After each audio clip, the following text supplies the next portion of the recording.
Have you ever imagined a chocolate factory so mysterious, so secretive, that no one has seen a single soul enter or leave in years? And yet, somehow, it keeps churning out the most amazing and delicious sweets the world has ever tasted. It just makes you wonder, how on earth could a place like that operate, seemingly without any workers at all? It's a riddle wrapped in a chocolate bar. It certainly is a captivating puzzle, and it's the perfect starting point for our deep dive today.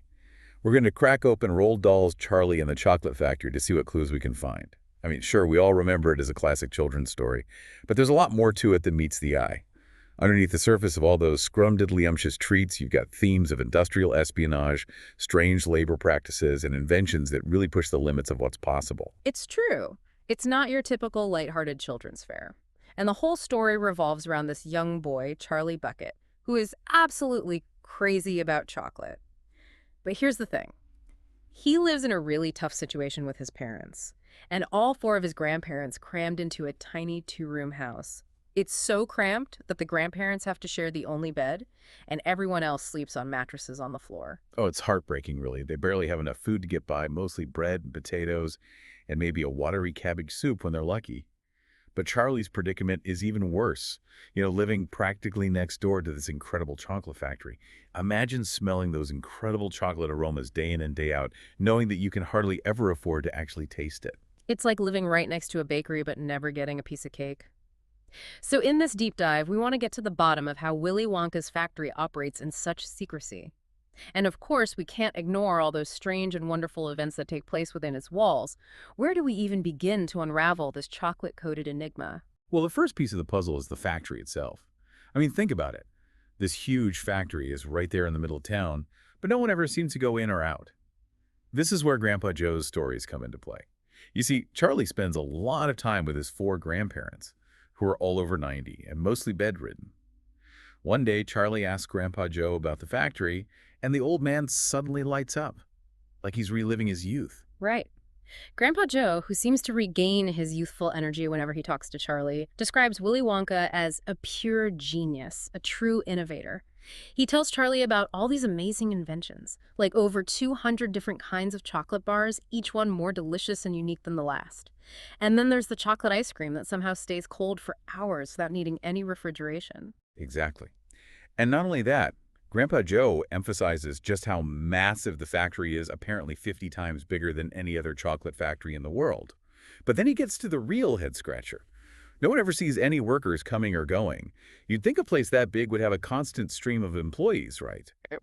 But Charlie himself confirms he's never seen anyone enter or leave those imposing factory gates. It's like the factory is running on pure magic, or maybe chocolate fairies. And this is what really kicks off the mystery for me. How can a place that huge and productive operate in complete isolation? Well, Grandpa Joe drops a hint that things weren't always this way, leading us down a path of industrial espionage, which makes things a whole lot more interesting. Definitely. Grandpa Joe tells Charlie how the factory used to be bustling with thousands of workers back in the day. It was a proper, full-blown operation. But then, a bunch of rival chocolate makers got jealous of Wonka's success, and they resorted to some pretty sneaky tactics. We're talking about folks like Fickelgruber, Prodnose, and the notorious Mr. Slugworth. Let's talk about cutthroat competition, right? These rivals sent in spies disguised as ordinary workers with the sole mission of stealing Wonka's secret recipes. And unfortunately, they were quite successful. Before long, Wonka's rivals started releasing their own versions of his most popular inventions. Ice cream that wouldn't melt, everlasting chewing gum, and even those incredible sugar balloons you could blow up before eating. Imagine the betrayal Wonka must have felt. Grandpa Joe describes him tearing his hair out in despair, declaring that spies were everywhere and that his business was ruined. And that's when he made the drastic decision to shut down the whole factory. He sent all his workers home, locked the gates, and everything went silent. No more smoke from the chimneys, no sounds of machinery, no more deliveries of those mouth-watering treats. It was like Wonka himself had vanished into thin air. For months, the factory stood deserted. Everyone thought that was the end of Willy Wonka and his chocolate empire. But then, in a twist no one saw coming, the factory suddenly sprang back to life. Can you imagine the shock and the whispers going around him? And here's the thing. Not only did the factory reopen, but the chocolates coming out of it were said to be even more extraordinary and delicious than before. But the mystery only deepened. The factory remained completely isolated, with no sign of any workers. The only evidence of activity was the finished chocolates appearing mysteriously through his special trap door, all packaged and ready for delivery. Who or what was running this chocolate-making wonderland? It's the question that had everyone baffled. And then Willy Wonka dropped a bombshell. He was going to open his factory doors to 5 lucky children for a special tour. It seemed like the recluse was finally ready to reveal some of his secrets. The news spread like wildfire. Newspapers all over the world announced that Willy Wonka was holding a contest, hiding 5 golden tickets inside ordinary Wonka chocolate bars. Whoever found a ticket would win a personal tour of the factory, led by Wonka himself, with all the secrets and magic revealed. And as if that wasn't enough, each winner would also get a lifetime supply of Wonka's amazing sweets. It was a dream come true for any child who loved chocolate. Imagine the frenzy that followed. Everyone, young and old, was scrambling to buy Wonka bars, hoping to find one of those elusive golden tickets. And as the winners started to emerge, we're introduced to some truly memorable characters. There's Augustus Gloop, who, as his name suggests, has a bit of a problem with overindulging. Oh, Augustus. Definitely a boy who loves his food. And then there's Veruca Salt, a spoiled little rich girl whose parents will stop at nothing to get her what she wants. She's the epitome of daddy's little princess. We also meet Violet Beauregard, a competitive gum chewer who's always trying to break world records. And let's not forget Mike TV, who seems to be glued to the television screen 24/7. It's almost like he's hypnotized by it. And then, of course, there's our main man, Charlie Bucket, who, despite his family's poverty, dreams of finding one of those golden tickets. But Charlie only gets 1 chocolate bar a year on his birthday. Can you imagine the odds? His family tries to stay optimistic, but Grandpa George, bless his heart, brings them back down to earth. He points out that the kids who are most likely to find the tickets are the ones whose parents can afford to buy mountains of chocolate. It really highlights the inequality, doesn't it? It does. But Charlie's birthday arrives, and he gets his one precious chocolate bar, as always. The whole family watches with bated breath as he unwraps it, but sadly, no golden ticket. Meanwhile, news spreads about the first 2 winners. Augustus Gloop, true to form, is described as a boy who eats nonstop. And Veruca Salt's father, a wealthy factory owner, is said to have bought up tons of Wonka bars just so his daughter could find a ticket. Talk about going to extremes, right? Then comes the news about Violet Beauregard finding her ticket, and her obsession with gum chewing is really emphasized. That's all she cares about. And soon after, Mike TV joins the ranks of winners, and his TV addiction is put on full display. So with 4 tickets found, only 1 remains. The tension is building. As the world goes chocolate crazy searching for that last ticket, things take a turn for the worse for the Bucket family. The weather turns bitterly cold with snow and freezing winds, and then, to make matters worse, Mr. Bucket loses his job at the toothpaste factory when it closes down. It's a desperate situation. Mr. Bucket tries everything he can to find work, but with no luck. The only thing he can get is shoveling snow, and the little bit of money he makes barely covers a fraction of their needs. They're forced to cut back even further on their already meager meals, sometimes only a single slice of bread for breakfast or half a potato for lunch. Grandpa Joe starts to worry about Charlie, who's getting visibly thinner and weaker by the day. Imagine how hard that must have been for Charlie watching his family struggle like that. But then, in a moment of pure serendipity, Charlie stumbles upon a coin lying in the street. Now, most kids would probably run straight to the nearest candy store, but not Charlie. He thinks about his family and how desperately they need food.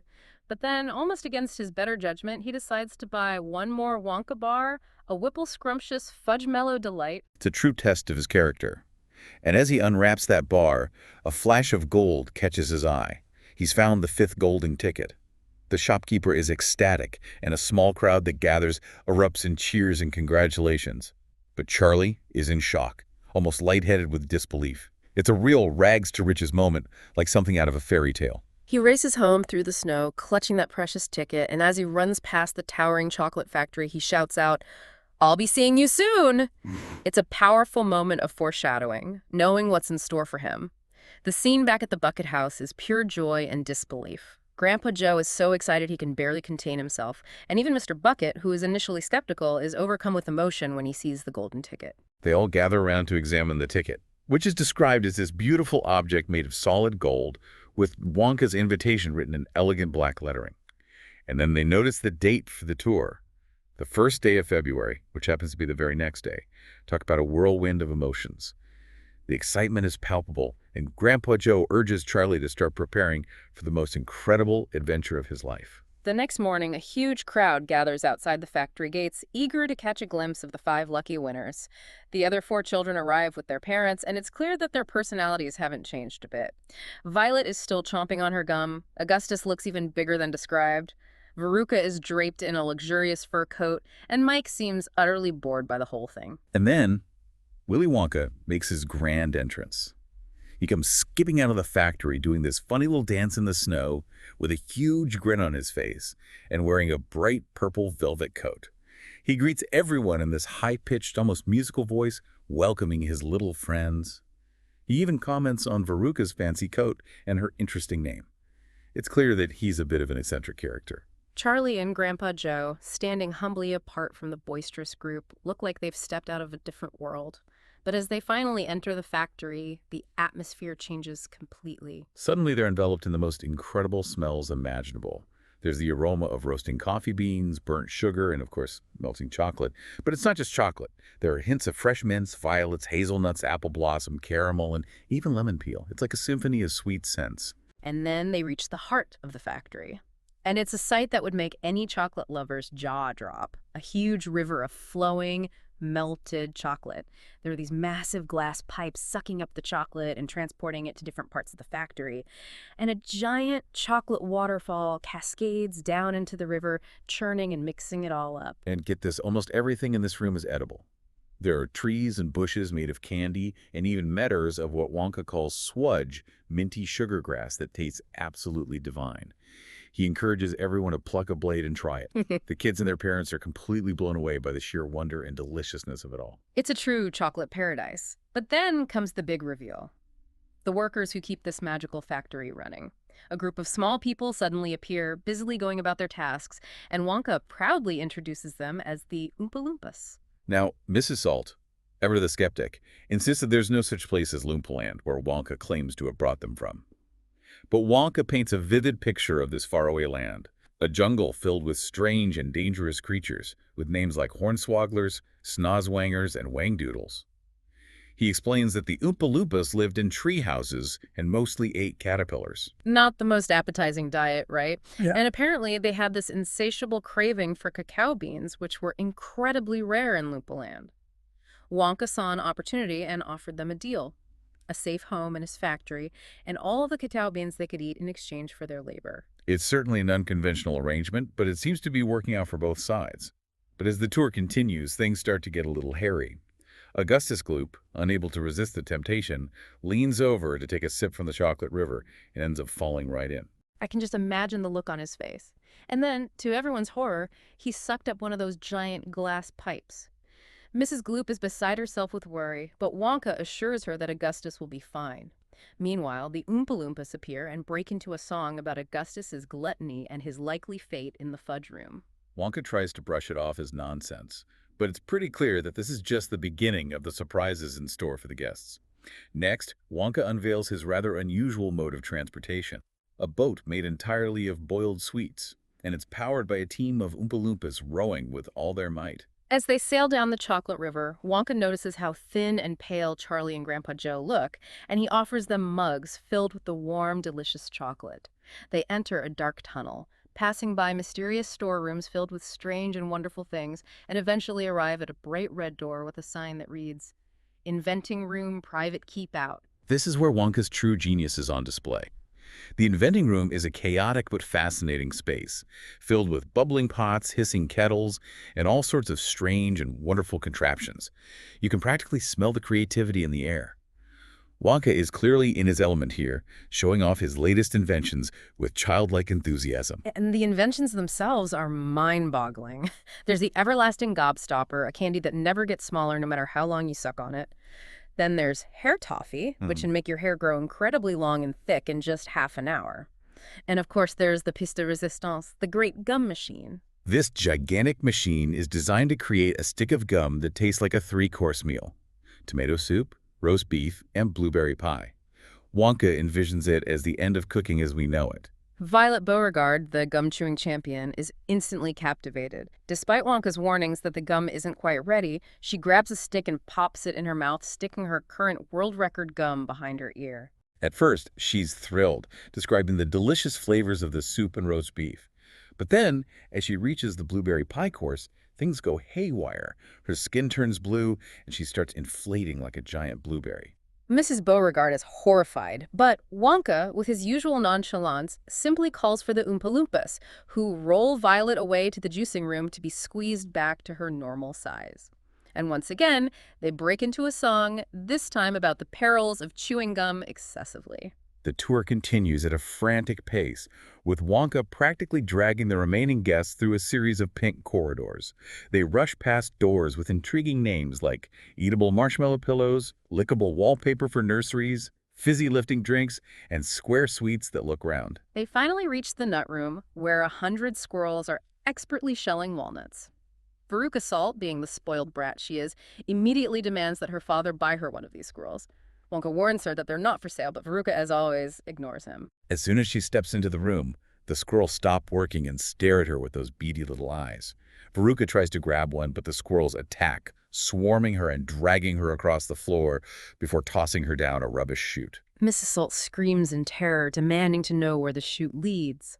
Wonka calmly explains that it connects to the main rubbish pipe, which goes straight to the incinerator. In a moment of sheer panic, Mrs. Salt and her husband jump down the chute after Veruca, determined to save her.